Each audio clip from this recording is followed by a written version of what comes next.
Friends எல்லாம் நல்லா இருக்கீங்களா? நீங்கள் பார்க்குறது நம்மளுடைய ஜேடிஎஃப் கார்டன் தான் பார்க்குறீங்க. ஸோ அவரைக்காய், வெண்டைக்காய் எல்லாமே நாங்கள் வச்சுருக்குறோம்.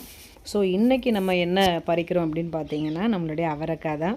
ஏற்கனவே ஒரு தடவை ஒரு செட் அவரைக்காய் நாங்கள் பறித்து முடித்து அதை சமைச்சு சாப்பிட்டாச்சு.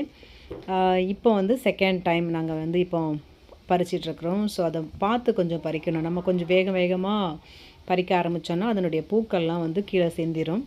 இந்த தடவை அவரைக்காவை நல்லாவே செழிப்பாக வளர்ந்துருக்குது. பட் இந்த தடவை சீசனில் எங்களுக்கு வெண்டைக்காய் ரொம்ப செழிப்பாக வளரலை.